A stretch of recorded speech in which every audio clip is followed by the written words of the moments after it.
आपके जो embryonic development हो रहा है, एम्ब्रियोनिक डेवलपमेंट में जो सेल डिवाइड करते करते जो ब्लास्टुला और ब्लास्टोसिस्ट के स्टेज में आ जाते हैं, और ब्लास्टोसिस्ट जो आपकी कनेक्ट हो जाते हैं उसको बोलते हैं इम्प्लांटेशन।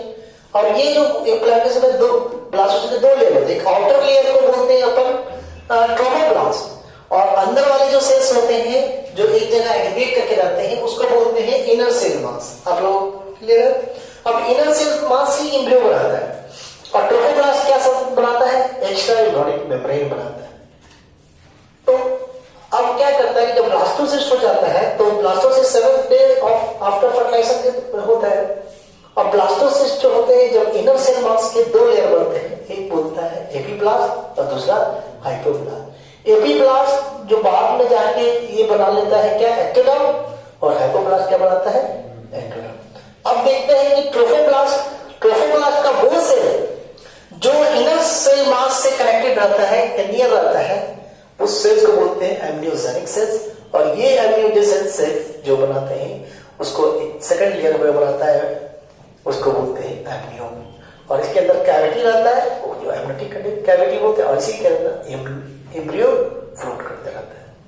उसके बाद जो ट्रोफोब्लास्ट का जो मेन लेयर है, ये दो लेयर बनाते हैं। एक तो ट्रोफोब्लास्ट जो मेसोडर्म लेयर में तब्दील हो जाते हैं, और ट्रोफोब्लास्ट जो मेसोडर्म एक सोमैटोफ्लोरो मेसोडर्म और सोमैटोस्प्लांचिक मेसोडर्म। सोमैटोफ्लोरो मेसोडर्म जो कन्वर्ट होता है आपका कोरियोल लेयर बनाता है, जो सबसे बाहरी लेयर होता है, और एक लेयर जो होते हैं जिसको बोलते हैं स्प्लांचिक मेसोडर्म जो आपके एलेंट्रॉइड्स में तब्दील होता है, बाद में वो एम्ब्रिकल कॉर्ड में बन जाता है। तो ये आपके, और इनर लेयर जो हाइपोब्लास्ट के होते हैं वो सेल डिस्ट्रीब्यूट होते हैं inner lining of cell membrane जो भी है। ब्लास्टोसिस्ट जो ट्रोफोब्लास्ट के इनर मेम्ब्रेन पे जाके आपका डिस्ट्रीब्यूट होता है, उसके कारण से एम्ब्रियोनिक यॉर्क सैक बनाते हैं, और बाद में 7th वीक तक जाके डिजनरेट करता है, क्योंकि प्लासेंटा क्रोनिक विलाई और प्लासेंटा में तब्दील हो जाता है। ये 4 एक्स्ट्रा एम्ब्रियोनिक मेम्ब्रेन बनते हैं जिसका नाम है कोरियोन, एम्नियोन, एलेंट्रॉइड्स एंड एम्नियोन यॉर्क सैक। ये 4 मेम्ब्रेन के बारे में देख लेते हैं। उसके बाद जो क्रोनिक विलाई था वो प्लासेंटा में तब्दील हो जाता है, और प्लासेंटा क्या करता है? कोरियोन और एलेंट्रॉइड्स लेयर कंबाइंड होते हैं, इसलिए इसको बोलते हैं कोरियोन एलेंट्रॉइड्स प्लासेंटा। डिस्यूडिया बनता है, इसलिए डिस्यूडिएट प्लासेंटा बोलते हैं। ब्लड डिस्चार्ज होता है, कहीं ब्लड वेसल्स इन्वॉल्व होते हैं, इसलिए उसको बोलते हैं हेमोगोरियलस प्लासेंटा। इंटरस्टीडियम इसलिए बोलते हैं कि इसको पूरे डीप इम्बिलेट होते हैं प्लासेंटा। तो ये सब टाइप्स होते हैं। प्लासेंटा का फंक्शन आप लोगों को बता चुके थे कि पूरे फीटस के फिजियोलॉजिक फंक्शन को कंट्रोल करता है, रीडिस्चार्ज करता है, उसको भोजन देता है, गैसेस अचीव करता है, ठीक है, एंटीबॉडी प्रोवाइड करता है, तो पूरे फीटस का। तो यहां तक हम लोग ये सब देखे थे इसका प्लासेंटा के बारे में टाइप्स को पिछले क्लास में। अब हम लोग देखते हैं, अब हम लोग को देखना है कि अब जो प्रोसेस होते हैं कंप्लीट होते हैं, उसको बोलते हैं, एक टर्म होता है जिसको बोलते हैं जेस्टेशन। जेस्टेशन एक टर्म होते हैं gestation, gestation, gestation and parturition. Parturition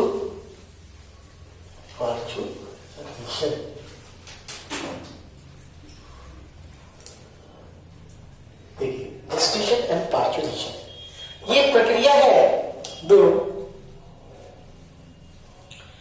ये डेवलपमेंट ऑफ द फीटस और embryo inside the uterus till birth, ठीक है, जो टिल बर्थ तक जो डेवलपमेंट होता है उसको बोलते हैं जेस्टेशन।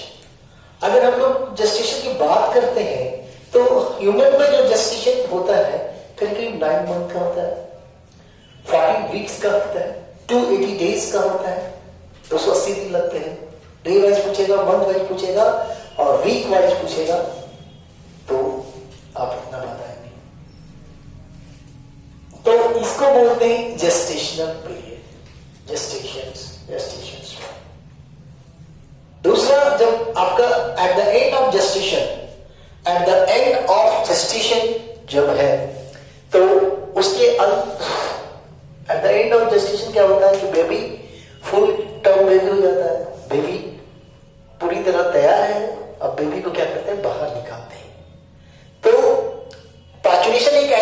प्रक्रिया है जिसमें बेबी को डिलीवर्ड किया जाता है। सो बेबी डिलीवर्ड आउटसाइड, चाहे baby delivered from the mother womb, mother के यूट्रस से जो बेबी आपको डिलीवर किया जाता है उसको बोलते हैं पार्चुरेशन। तो पार्चुरेशन एक प्रक्रिया है जिसमें क्या करते हैं कि बेबी को कैसे हम लोग क्या करते हैं, तो एक समय आता है जिसमें at the end of the gestational period और 40 वीक्स पीरियड हो जाते हैं, 9 मंथ पीरियड कंप्लीट हो जाने पे, चाहे बिफोर होते हैं, जैसे नॉर्मल डिलीवरी हो रहा है, तो उसमें क्या होता है, लेबर पेन शुरू हो जाता है, लेबर पेन। और लेबर पेन में कुछ प्रोसेस होते हैं जिसके कारण से क्या करते हैं, बेबी को बाहर निकाल। उसके लिए क्या होते हैं कि सबसे पहले जो होते हैं यूट्रस में कॉन्ट्रैक्शन शुरू हो जाते हैं। सबसे पहले क्या करते हैं, यूट्रस में कॉन्ट्रैक्शन शुरू, यूट्रस कॉन्ट्रैक्ट करेगा तो बेबी क्या करेगा, बाहर पुश करेगा निकलने के लिए। तो कॉन्ट्रैक्शन करने के लिए एक हार्मोन होते हैं जिसका नाम होता है ऑक्सीटोसिन। अब ये ऑक्सीटोसिन जो होते हैं हमारे एक मस्तिष्क में एक ग्लैंड होते हैं जिसका नाम होता है पिट्यूटरी ग्लैंड, और पिट्यूटरी ग्लैंड में एक पिट्यूटरी का नाम होता है पोस्टीरियर पिट्यूटरी। दो भाग में डिफरेंट लोब में रहता है, एक एंटीरियर पिट्यूटरी और दूसरा पोस्टीरियर। पोस्टीरियर पिट्यूटरी से निकलता है हार्मोन ऑक्सीटोसिन। ऑक्सीटोसिन क्या करता है, ब्लड में आता है, और ब्लड में आके क्या करेगा, ये पहुंचेगा यूट्रस तक, और यूट्रस में क्या करेगा, यूट्रस के मसल्स को, मायोमेट्रियम को, यूट्रस के मसल्स को क्या बोलते हैं, मायोमेट्रियम, और मायोमेट्रियम को क्या करेगा, ये कॉन्टैक्ट करेगा, मायोमेट्रियम क्या करेगा, कॉन्ट्रैक्ट करेगा, और मायोमेट्रियम से कॉन्टैक्ट करके ये बाहर निकालेगा। तो पहला प्रोसेस तो ये है, ये होता है। दूसरा प्रोसेस है उसकी स्टेज। पहला स्टेज में क्या करता है कि आपका कॉन्ट्रैक्शन ऑफ यूट्रस होगा, ठीक है, पुश करेगा, और दूसरा स्टेज होगा कि बेबी बाहर निकल रहा है, निकलने का प्रोसेस, तो उसको बोलते हैं एक्सपेंशन। सेकंड प्रोसेस क्या बोलते हैं, एक्सपेंशन, बाहर निकल रहा है।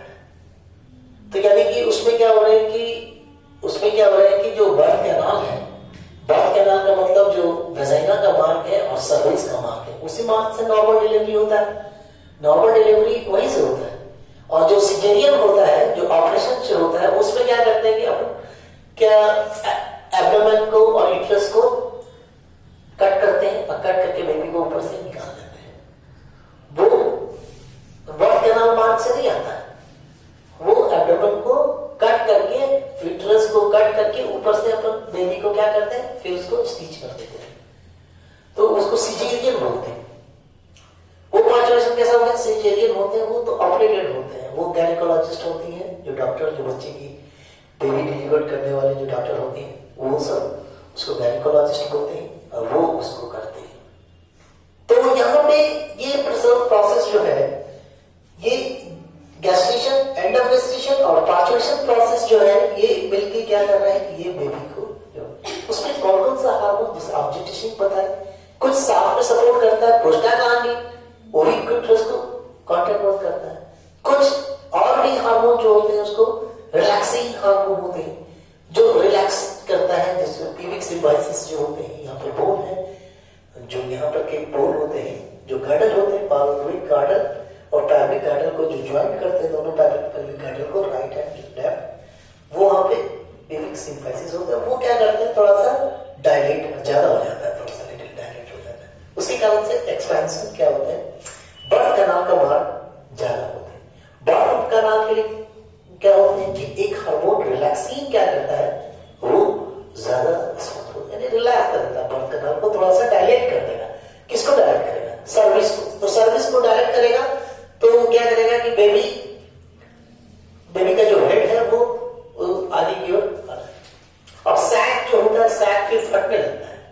कौन सा सैक, एम्ब्रियोनिक सैक, ठीक है, वो हटेगा तो ये चेकोरियन जो ये सब खत्म होगा, तब ये धीरे धीरे ऐसे करके आते हैं, इसी को बोलते हैं parturition. Baby deliver, simple, what is parturition, baby deliver process called parturition. So parturition occurs at the end of gestation. What is gestation? Gestation is the period where the embryo are present inside the embryo develop inside the uterus or mother womb जो होते हैं उसको gestation. In human 280 days gestation period और 9 month gestation period होते हैं. ये आप ऐसे करिएगा और इसमें इतना ही जानना है.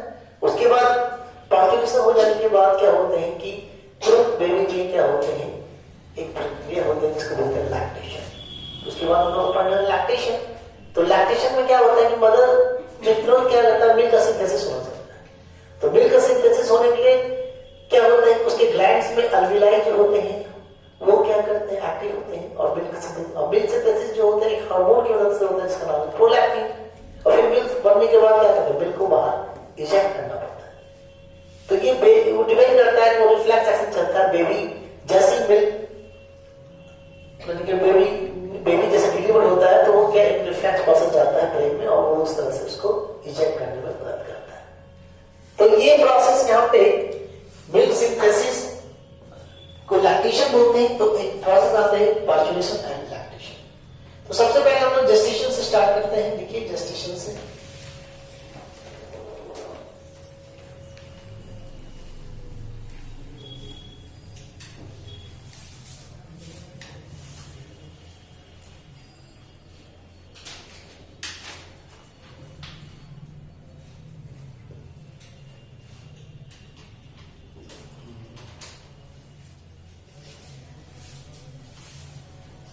गया.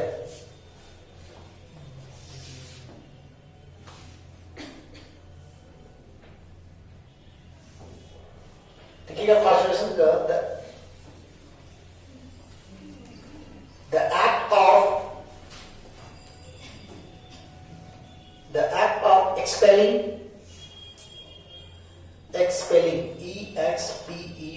expelling the full term young one from the mother uterus at the end of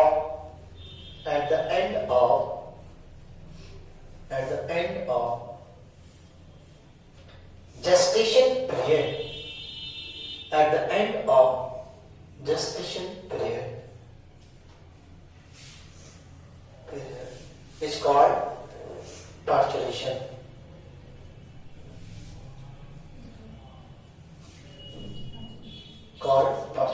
Next is the gestation period.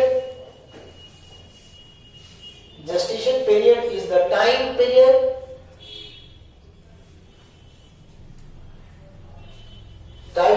of conception. CONCEPTI. Conception का मतलब pregnancy. Conception to conceive बोलते हैं इसको. Conception and conception till birth.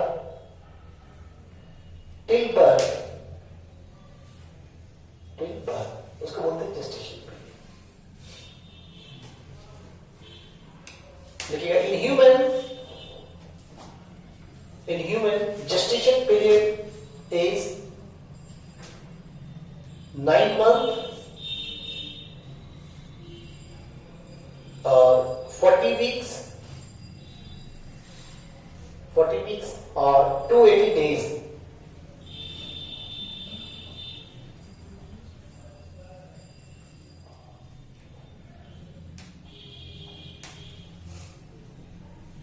Next देखिएगा parturition is induced by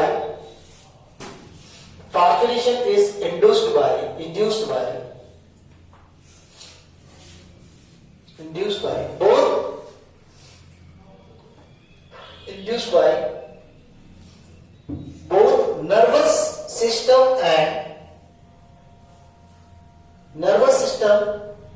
and hormones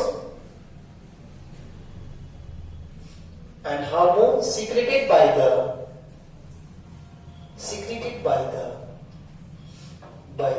endocrine gland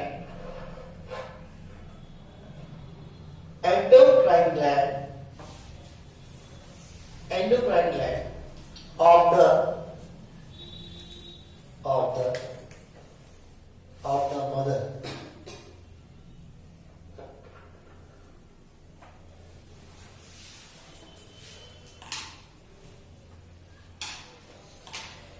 these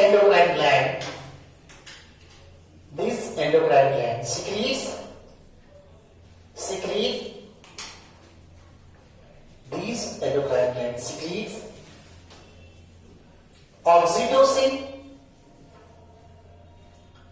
oxytocin and relaxin. Next लिखिएगा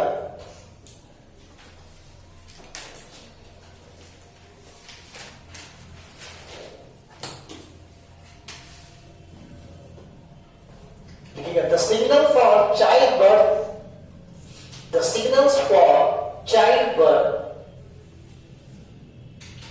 the signals for childbirth originate from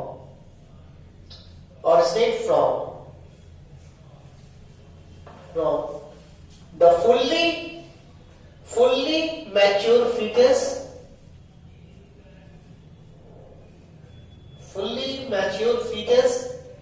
and placenta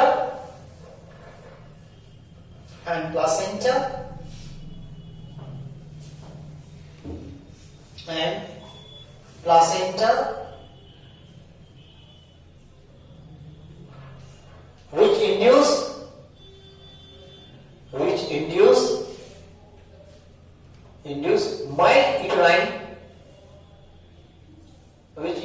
mild uterine contraction called fetal ejection reflex. Fetal ejection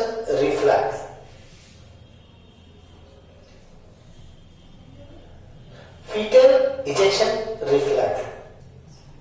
तो fetal ejection reflex क्या करता है? कहां से? fully term placenta, चाहे fetus, और कहां से? placenta से.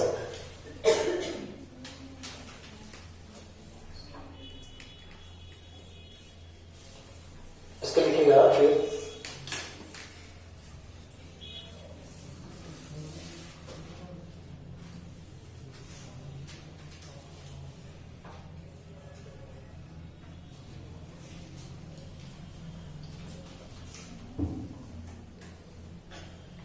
the following factors play the major role in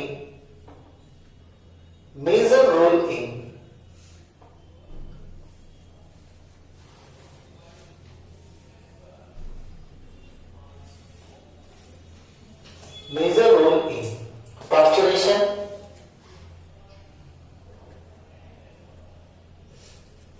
ठीक है. पहला पॉइंट लिखिएगा.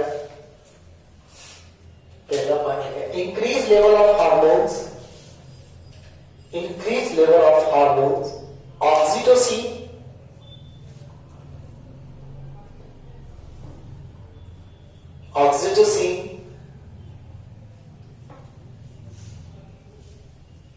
from the fetus and the mother.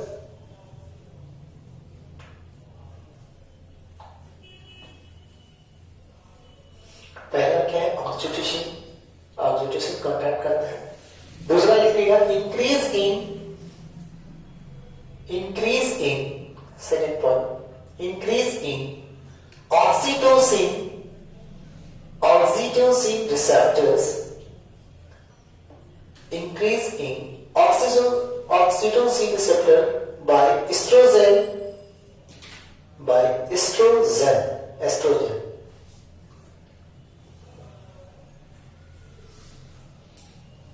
Next लिखिएगा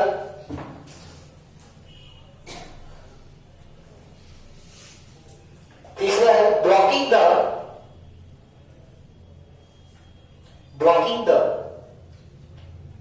calming,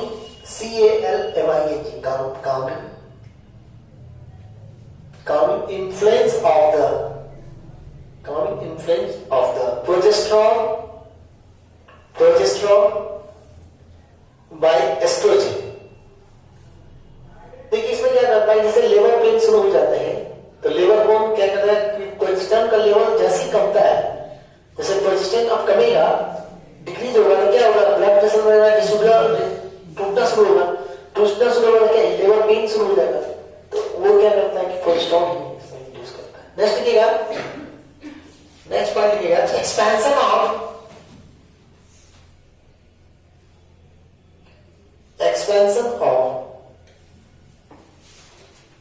of cervix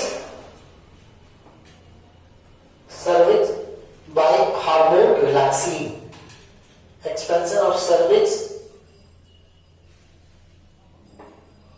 by hormone relaxin.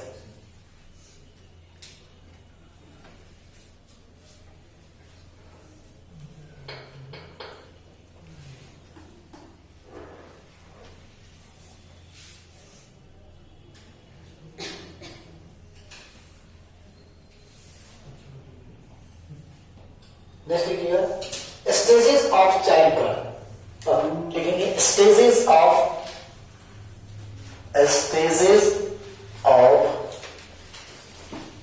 Child birth, stages of child birth.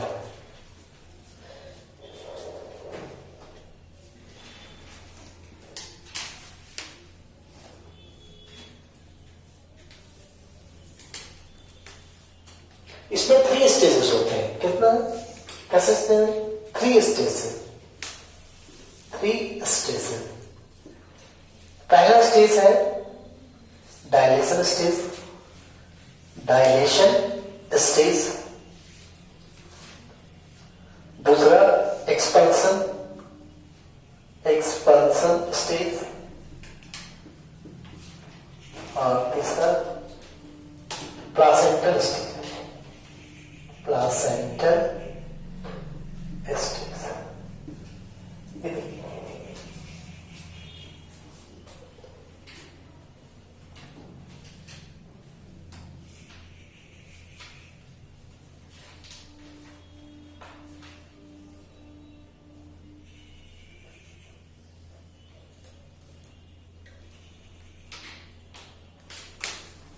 पहले देखते हैं डायलेशन स्टेज क्या होता है। डायलेशन स्टेज, इसको लिखिएगा, in this stage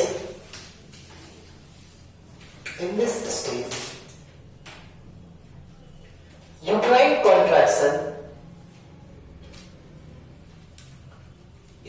contractions push the fetal head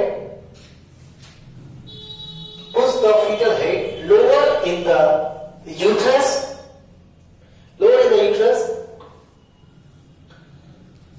and cause the relaxin hormone, soften,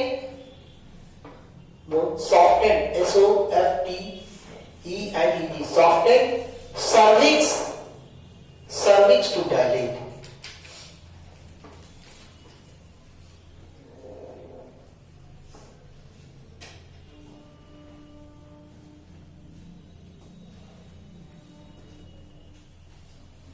ये स्टेज में जैसे बेबी इसका आपका ये जो स्टेज है, ये जो इस तरह से स्टेज है, तो ये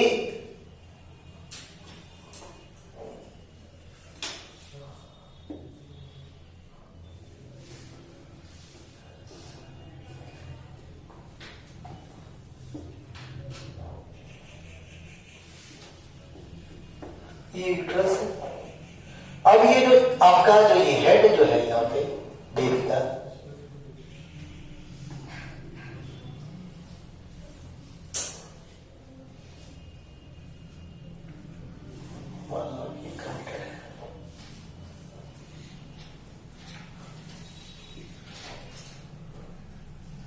ये मान लो ये बेबी,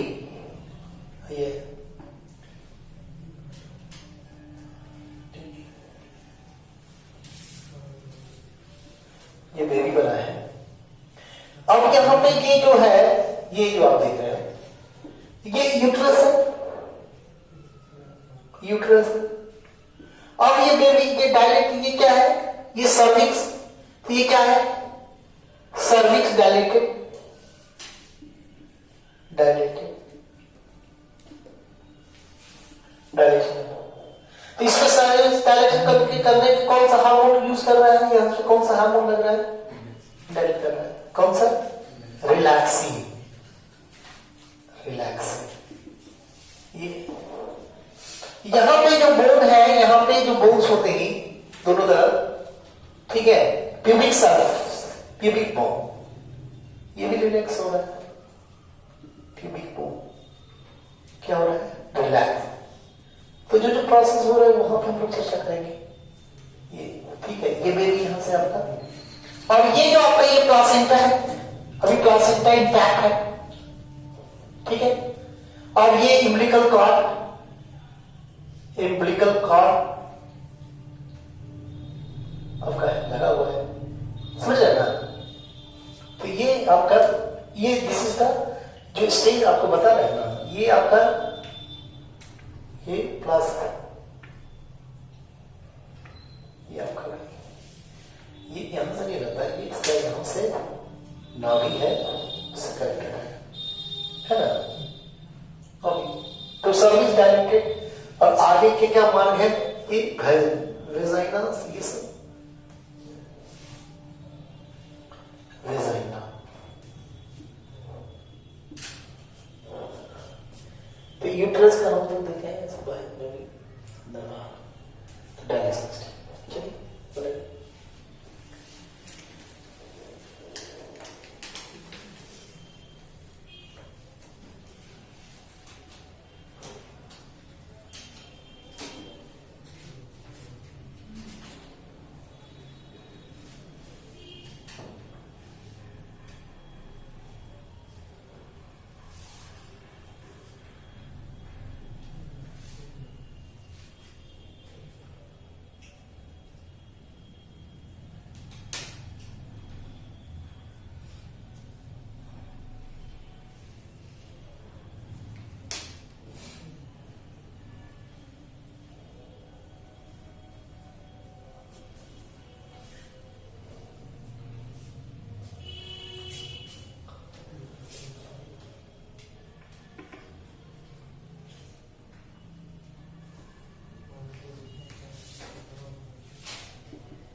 इसमें क्या होता है?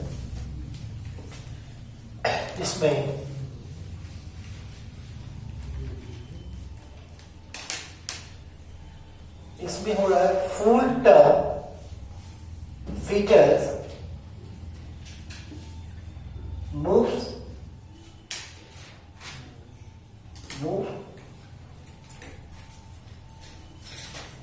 outside through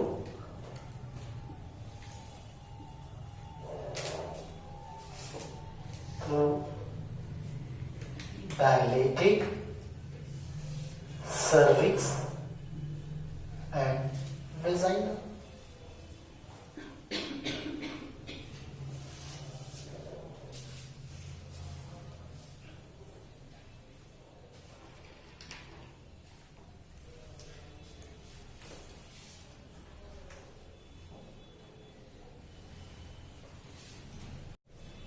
इसमें जो है uterine contraction under the influence of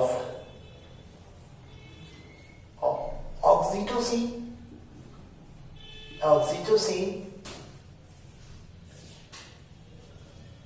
uterine contraction under the influence of oxytocin secreted from posterior pituitary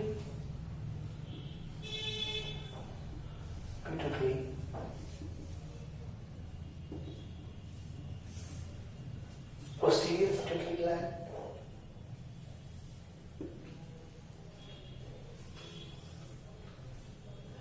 oxytocin. अब यहाँ पे जो फुल टर्म बेबी जो है आप देखिए, ये जो आप देख रहे हो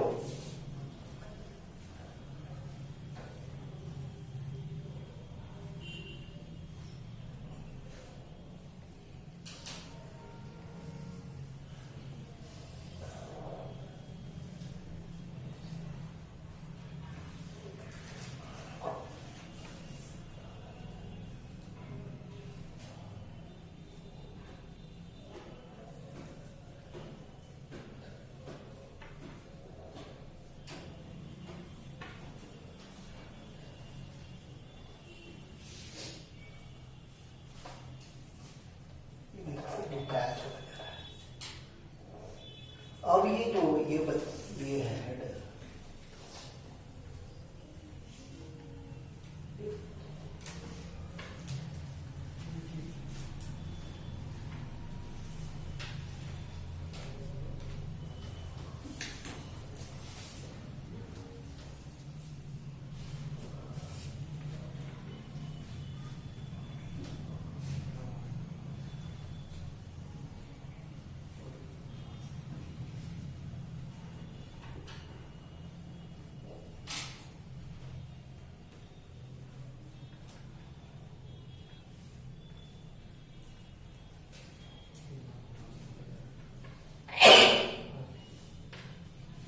ये जो बेबी देखो निकल रहा है एक्सपेक्ट, ये जो आप देख रहे हैं ये जो पर्सन है ये डायरेक्ट ये बात जो है ये बात से बाहर निकलना शुरू हो रहा है।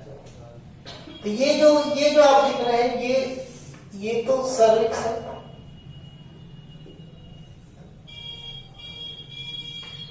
ये है सर्विक्स,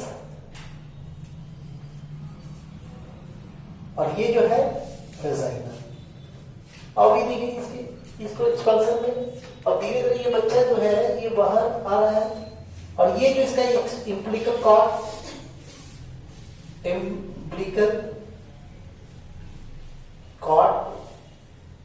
और ये जो आपका धीरे धीरे ये क्या हो रहा है प्लासेंटा, और ये प्लासेंटा नहीं, अभी तो हमारा ये एक्सपेंशन हो रहा है, बच्चा बाहर आ रहा है। तो सर्विक्स ये है, दोनों एक्सपैंड कर गया है, क्या कर गया है एक्सपैंड कर गया है, अब एक्सपैंड कर गया है दोनों, और ये बेबी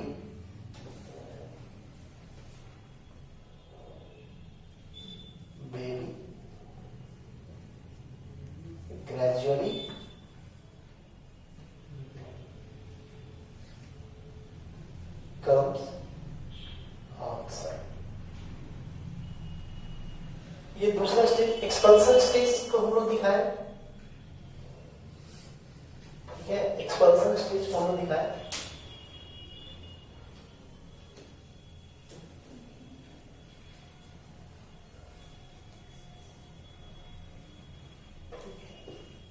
एक्सपल्सन स्टेज को हम लोग दिखाया।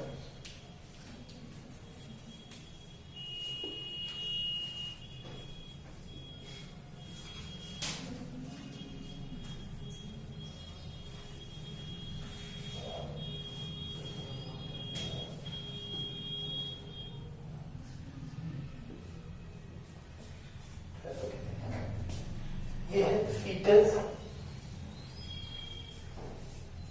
Full term fitter.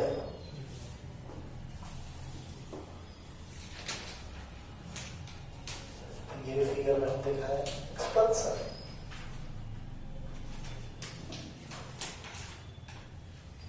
एक्सपल्सन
ये हो गया।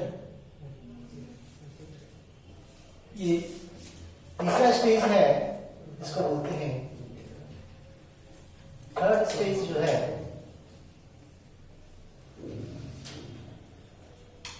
तीसरा स्टेज जो हम लोग को यहाँ पे देखिए, थर्ड स्टेज में तीसरा हम क्या बताते हैं, थर्ड में प्लासेंटल स्टेज। देखिए प्लासेंटल स्टेज।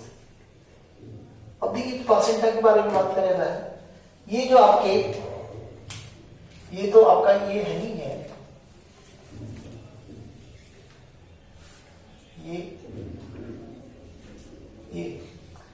अब ये आपका एक्सपेंशन हो गया, ठीक है। अब ये जो आपकी ये जो स्ट्रेस का लाइन है,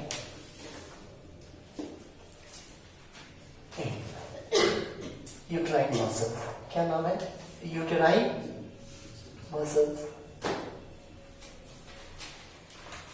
अब यहाँ पे आप देखिए ये जो स्टाइल यहाँ पे जो है, ये प्लासेंटा फैला हुआ है और ये करते करते ये यहाँ तक फैला होता है, बहुत दूर तक। इसको ऐसे देखेंगे, यूट्रस मसल्स है,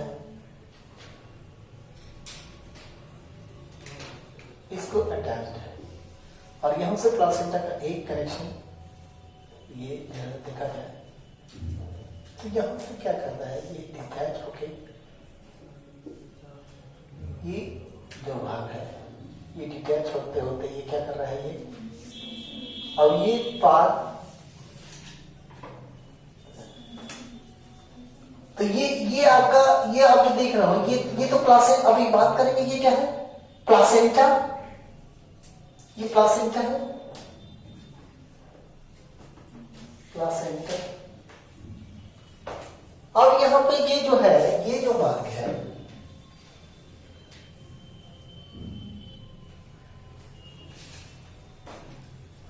ये क्या है, एक्सपैंड था जो आपका, ये सर्विक्स, और दूसरा क्या है, वेजाइना। अभी क्या है, ये रिलैक्स स्टेज में है, उसमें एक्सपैंड था, अब रिलैक्स हो गया। अब ये जो मान ये निकल गया, बेबी डिलीवर हो गया। अब ये इस भाग को क्या बोलते हैं, अम्बिलिकल कॉर्ड। तो अब क्या कर रहा है, दूसरा पार्ट क्या करता है, प्लासेंटा ग्रेजुअली डिटैच्ड। ये प्लासेंटा जो है, placenta gradually detached, gradually detached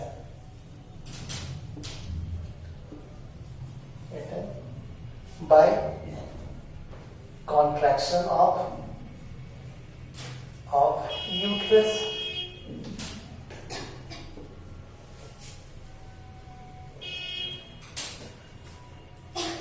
After 15 minutes, कितना, 15 minutes of baby delivered,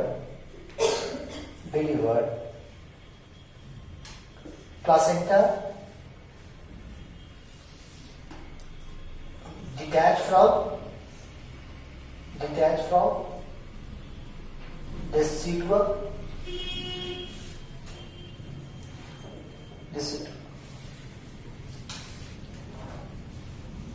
of 15 minute के बाद। अब ये धीरे धीरे प्लासेंटा क्या करता है, ये धीरे धीरे ये प्लासेंटा डिटैच हो रहा है, और ये करते करते करते ये बाहर आ जा रहा है, ठीक है। तो ये पूरे प्लासेंटा को हम लोग बाहर फेंक देते हैं। 15 मिनट के बाद जब बेबी डिलीवर हो जाता है, उसके बाद पूरे प्लासेंटा क्या होता है, बाहर आ जाता है। अब ये बाहर आ गया तो पूरा डिसिडिया भी पूरा बाहर आ गया इसका, जो यहाँ पे जो लेयर थे डिसिडिया के, ये सेल्स भी आ गया। अभी डिसिडिया, ठीक है, तो अभी डिसिडिया में हो रहे हैं, तो इसके कारण से क्या हो रहा है कि इससे क्या हैवी ब्लड डिस्चार्ज हो रहा है, ये निकल रहा है। उसके बाद हम लोग क्या करते हैं, प्लासेंटा स्टेज के बाद क्या करते हैं कि अब इसको प्लासेंटा से फिर कनेक्ट हटा देना है, तो इसको यहाँ से फिर ये अम्बिलिकल कॉर्ड को क्या करते हैं, वो डॉक्टर समय क्या करता है, कट कर देता है यहाँ से।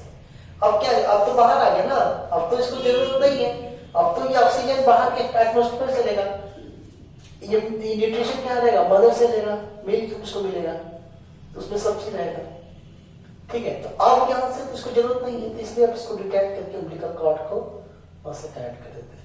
एक पार्ट अम्बिलिकल कॉर्ड का कुछ दिन तक देखते बच्चे के नाभि में लगा रहता है, और कुछ बाद में हमने फिर बाद में वो निकल जाता है, तो वही वो रहता है शुरुआत में बच्चे का। तो ये एक्सपेंशन ये है जिसमें placenta gradually detached by contraction of uterus, यानी कि ऑक्सीटोसिन कंटेंट लगा हुआ है after 15 minutes of the baby deliver.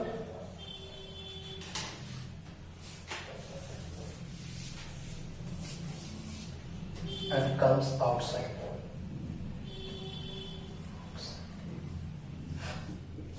उठ के निकल जाता है।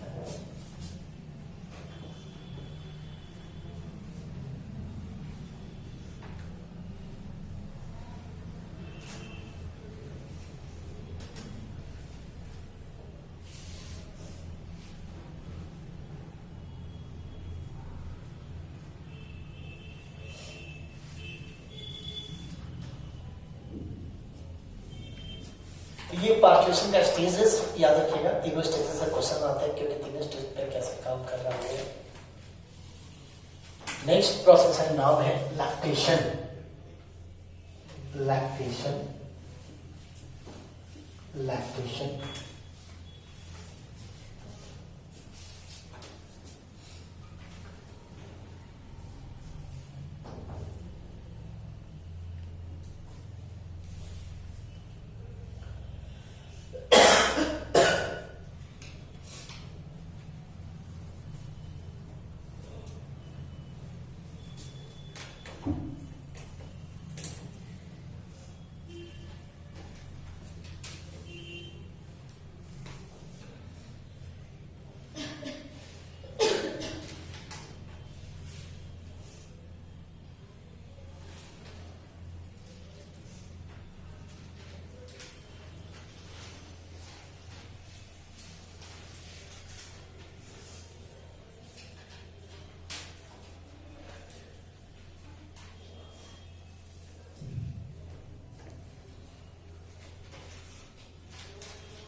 इन द बनना। आफ्टर डिलीवरी ये निकल गया बच्चा, बेबी डिलीवर्ड हो गया, उसके बाद क्या होगा, मिल्क का सिंथेसिस होगा कहाँ, मदर में। देखिएगा production of production of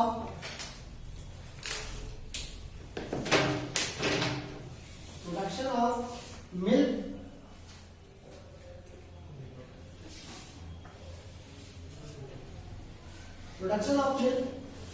in the mammary gland, production of milk in the mammary gland is called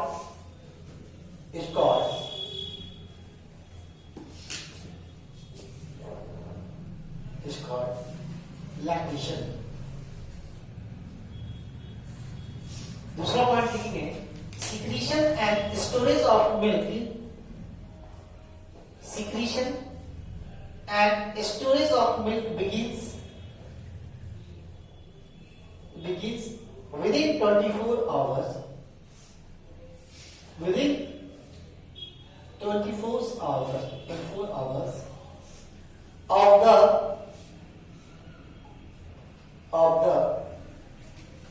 the birth of young one,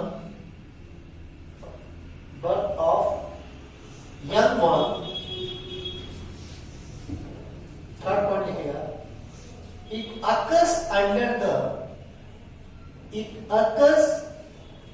the influence of hormone prolactin,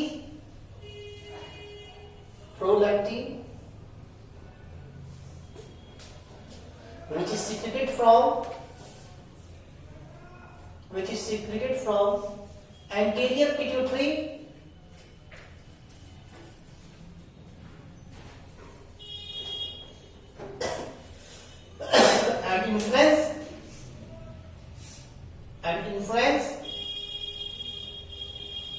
and influence alveoli of breast to produce milk.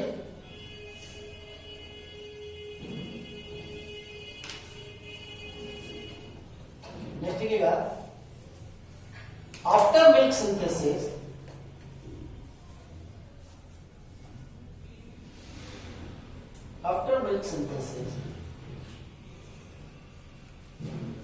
milk comes outside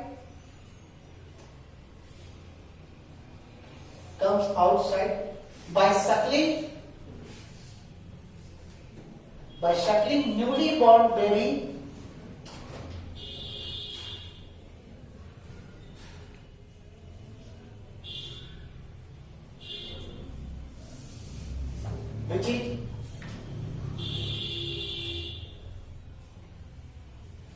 which is stimulated the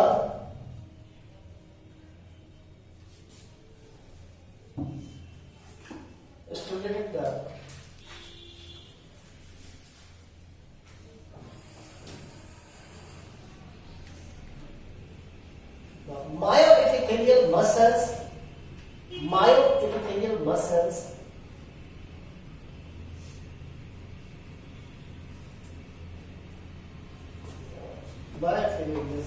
under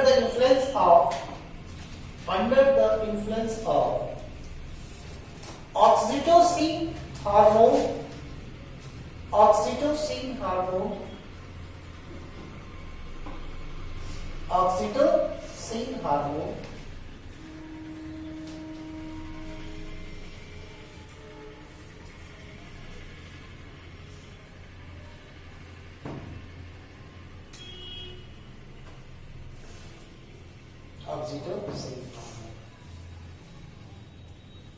तो comma देखिए, oxytocin is milk ejection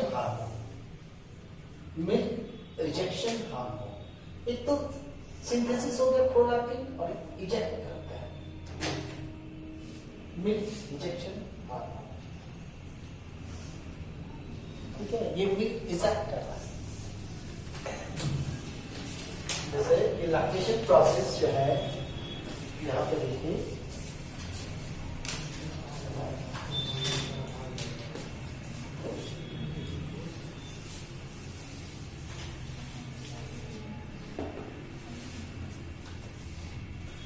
देखिए lactation में क्या कर रहा है कि ये बन रहा है, ये जो यहाँ पे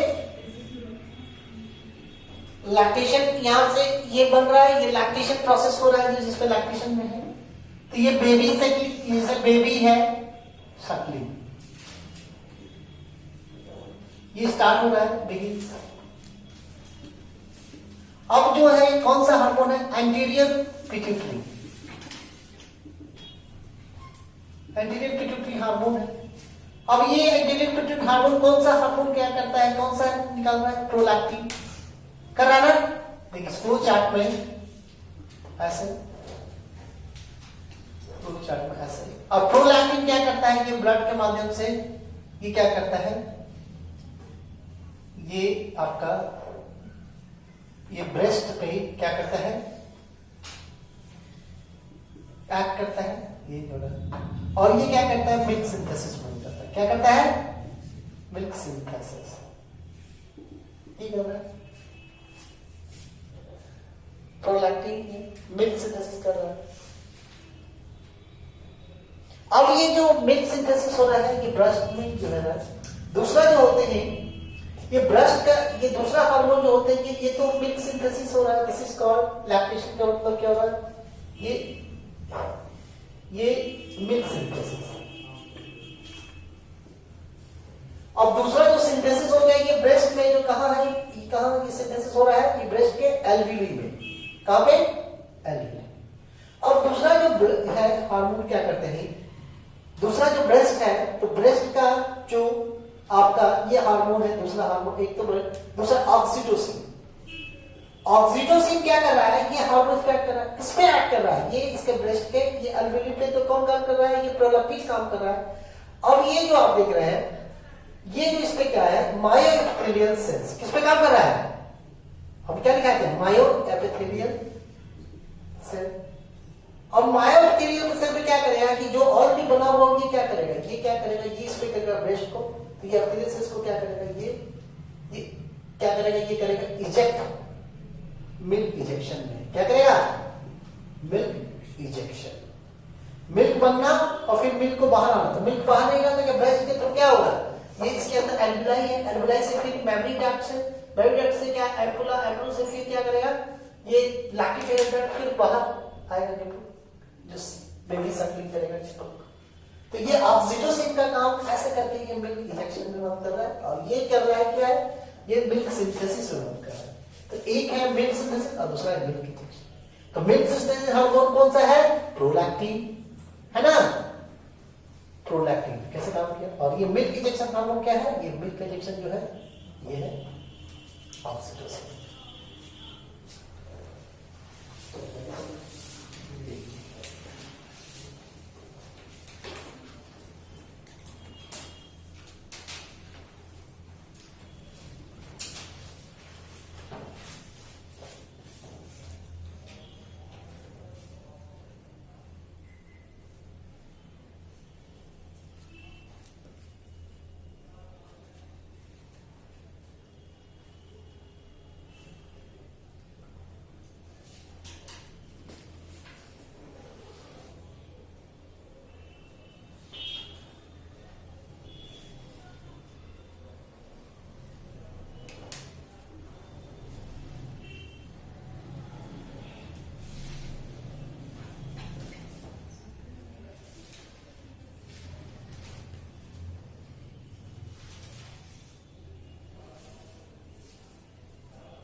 ये है, देखिए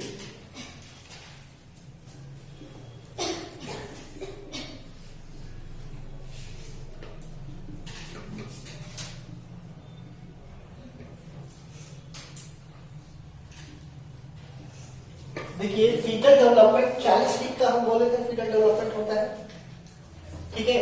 तो यहाँ वीक टू वीक कुछ कुछ इवेंट होते हैं जहां से क्वेश्चन पूछते हैं। तो आपको है, पहला है वीक 1। फर्स्ट क्या है?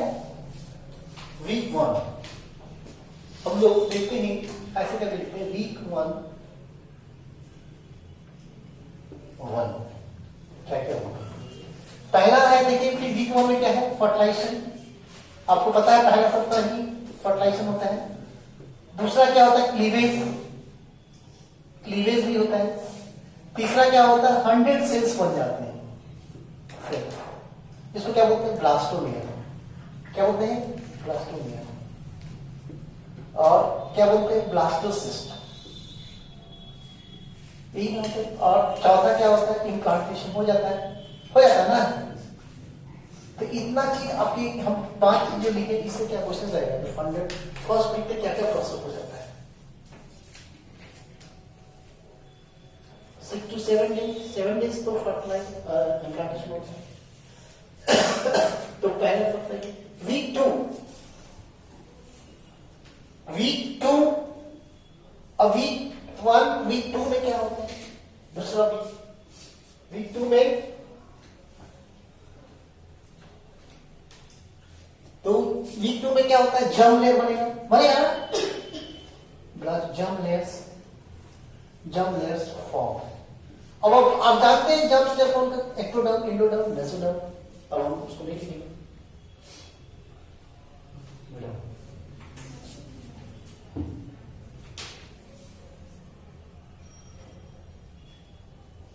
तो जर्म लेयर में आपका बन जाएगा।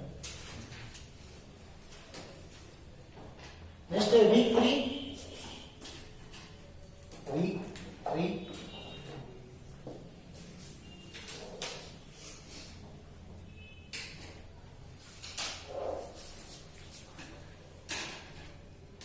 इसमें क्या होता है? Women don't have period.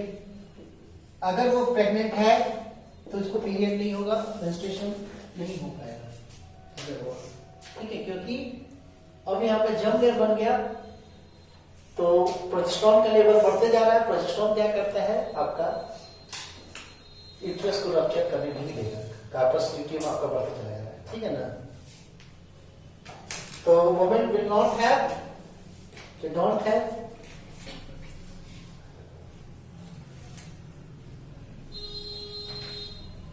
ठीक है, don't have period, चाहे इसको लिख सकते हो ब्रैकेट में, first sign of pregnancy, first sign. दूसरा लिखिएगा beginning of brain and spinal cord. इसमें सेकंड पॉइंट लिखिएगा बिगिनिंग ऑफ, स्टार्ट हो जाता है ब्रेन एंड स्पाइनल कॉर्ड। तो सबसे पहले क्या बनता है? ब्रेन बनता है, न्यूरॉन सबसे तेजी से ग्रो करते हैं। Brain and spinal cord, beginning of brain and spinal.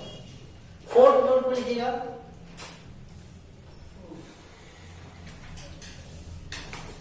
Heart, fourth week 4 में लिखिएगा हार्ट। उसके बाद कौन सा बनता है? ब्रेन बनने के बाद क्या होता है? हार्ट बनता है। तो हार्ट कब बनता है? चौथा वीक, थर्ड वीक ब्रेन। तो heart comma blood vessels comma blood and gut start forming. Next लिखिएगा umbilical cord developing, umbilical cord developing।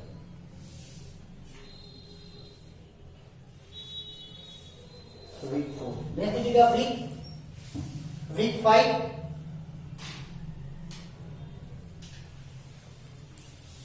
में लिखिएगा लिम्ब बड्स डेवलप। लिम्ब का होता है जो लिम्ब्स होते हैं उसके बड्स जैसा डेवलप करता है, लिम्ब बड्स डेवलप।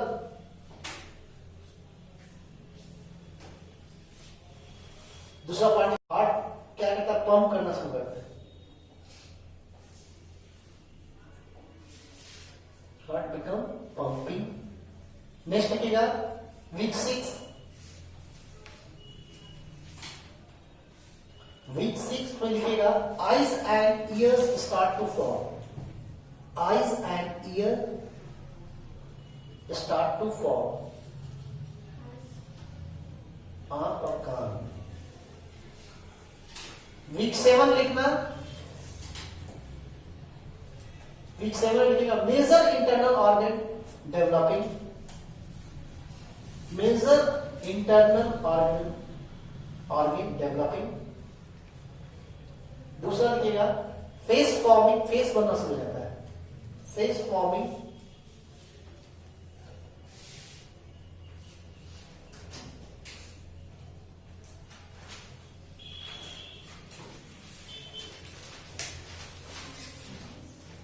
और इसको क्या करेंगे, और ये वीक 7 लिखेगा, वीक से by week 7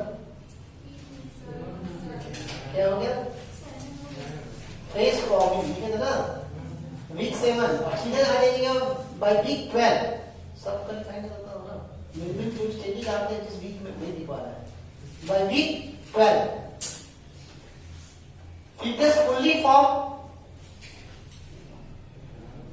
with all organs, with all organs।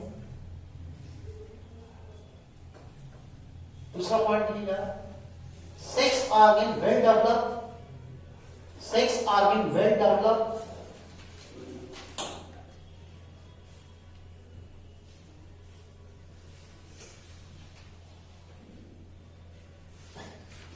ठीक है, sex organ well develop.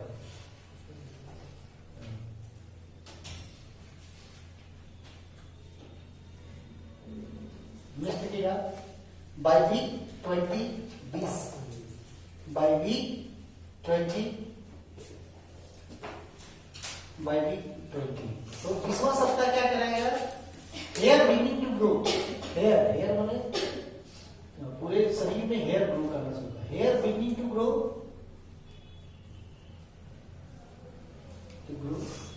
Including eyebrow and eyelashes. Eyebrow भी आ जाने लगता है, आईब्रो एंड आईलैशेस। दूसरा पॉइंट लिखिएगा फिंगरप्रिंट डेवलप,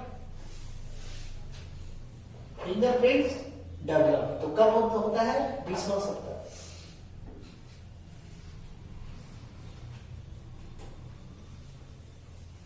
नेक्स्ट लिखिएगा वीक 24, वीक 24 वीक में आईलिड्स ओपन, आईलिड्स ओपन खुलता है, आईलिड्स है ना ये खुलता है, और यहाँ बंद रहता था तो वहां का जो लिड्स है ना ये खुलने लगता है। Eyelids open and legal limit for abortion,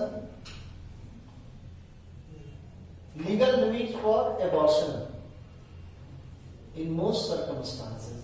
और इसके बाद लीगल लिमिट हो जाता है, इसके बाद एबॉर्शन आप नहीं कर सकते। कहीं 20 से लेकर 24 सप्ताह तक, मान कीजिए कहीं की कंट्री में 20 है, कहीं कहीं 24 से स्टार्ट होता है। तो ये लीगल एबॉर्शन है कि आप अगर ये फीटस डेवलप करके तो एबॉर्ट नहीं करा सकते बच्चे।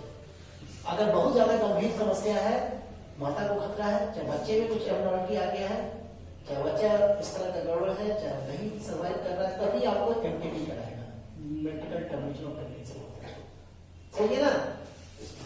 नेक्स्ट लिखिएगा week 26, by week 26, by week 26 good chance of survival. अगर 26 सप्ताह का बच्चा हो गया है, 26 सप्ताह में भी उसको बचा लिया जा सकता है।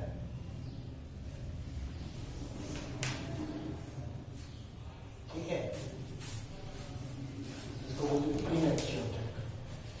नेक्स्ट लिखिएगा बाय वीक 28, बाय वीक 28 28वां सप्ताह क्या होता है,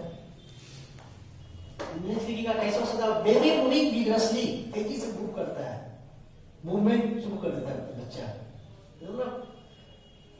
एम्ब्रियोनिक फ्लूइड रहते हैं उसमें मूव करता है, पैर हाथ में खूब चलता है उसमें, ठीक है। बेबी मूविंग विग्रसली, तेजी से,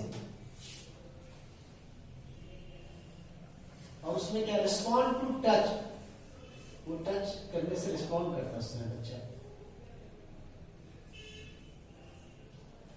नेक्स्ट लिखिएगा by week 28,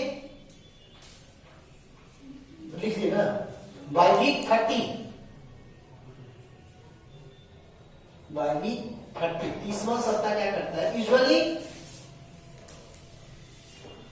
usually line head down, उस समय usually line head down and ready for birth, यानी कि उस समय उसका जो हेड होता है सर्विस की ओर चला जाता है, समझिए ना। और नेक्स्ट लिखिएगा बाय वीक 40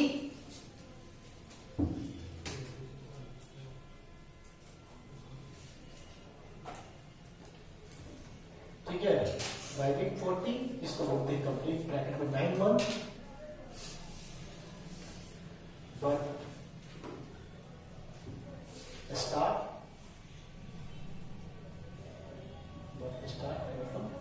पार्टिशन। तो ये आपके हमने आपको बताया आपको हम बताया कि ये जो प्रोसेस है कि बेबी का जो डिलीवरी होते हैं वीक 1, 2, 3 वीक, और आपका जो मेजर ऑर्गन्स बन रहा है और बेबी के मूवमेंट कब हो रहे हैं, आपका फिंगर प्रिंट कब बनते हैं, ये सब मेन पॉइंट को हमने आपके पूरे करीब जो मेजर वीक में जो चीज बनते हैं, सभी वीक को तो नहीं इंक्लूड किया क्योंकि 30 के बाद तो मैच्योर खाली साइन पड़ता है, कुछ नहीं होता है, इसलिए 30 के बाद ही बच्चा डिलीवर हो जाएगा तो कोई नहीं, छोटा कमजोर बच्चा होगा, समझे ना। अगर नॉर्मल बच्चे का साइज 3 kg होता है, अगर अच्छा बच्चा हेल्दी बच्चा तो जो 2 kg होगा, 1.5 kg हो सकता है, तो 1.5 kg में बच्चे को आराम से सर्वाइव कर सकते हैं।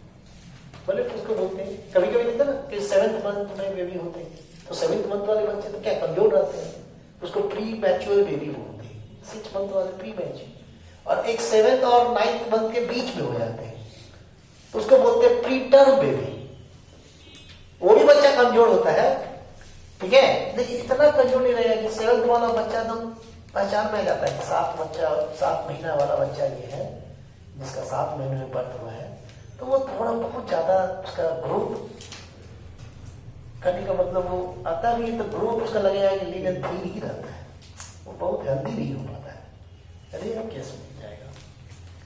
तो ये चीज आपके पूरे हम लोग सिस्टम देखें, हम लोग पूरा ये क्या होता है पार्चुरेशन प्रोसेस देखिए, स्टेजेस ऑफ पार्चुरेशन देखिए, क्या प्रोसेस होते हैं, क्या क्या चेंजेस होता है, यूट्रस में क्या चेंज होते हैं, सर्विक्स में क्या चेंज होते हैं, वेजाइना में क्या चेंज होते हैं, और हार्मोन क्या चेंज करता है। लैक्टेशन प्रक्रिया भी हम लोग जाने कि लैक्टेशन में कौन कौन से हार्मोन, अगर मिल्क बनाने वाला हार्मोन कौन है, और मिल्क को जब बन जाता है तो मिल्क को बाहर निकालने वाला भी हार्मोन आपके, तो वो मिल्क इंजेक्शन हार्मोन्स जो होते हैं वो बेबी साइक्लिंग से रिफ्लेक्स जाता है। तो ये सभी प्रक्रिया हम लोग इसमें देख लिए, करीब ये टॉपिक आपका कंप्लीट हम लोग खत्म कर दिया। तो पूरा ये कंप्लीट करने का मतलब इसमें ह्यूमन रिप्रोडक्शन में ह्यूमन के बारे में male reproductive system, female reproduction, male reproductive organ, male और मेल रिप्रोडक्टिव के ऑर्गन के साथ साथ टेस्टिस के साथ एसेसरी डक्ट और ग्लैंड्स के बारे में पढ़े, और उसके बाद हार्मोनल कंट्रोल के बारे में पढ़े। उसी तरह फीमेल का accessory main primary sex organ, ovary के अंदर कैसे ओवा बनता है, ओवुलेशन कैसे होते हैं, और ओवा एक क्या है, कैसे निर्माण हो रहा है, ये पूरी प्रक्रिया हम लोग देखें, और उसके साथ साथ ग्लैंड्स भी देखें, और ओवरी के अंदर ग्राफियन फॉलिकल्स, हर तरह के फॉलिकल्स को देखिए, कहाँ से स्टार्ट हो जाता है ये भी देख लिए, और कैसे हार्मोन्स उसको कंट्रोल करता है ये भी देख लिए। उसके बाद मेंस्ट्रुअल साइकिल और यूरिन साइकिल, ये कौन कौन से स्टेजेस में होते हैं, अगर pre follicular phase, ovulatory phase, luteal phase और मेंस्ट्रुअल फेज को हम लोग प्रोग्राम्स में देखें। और इसमें ब्रेस्ट का फेज स्ट्रक्चर देखें।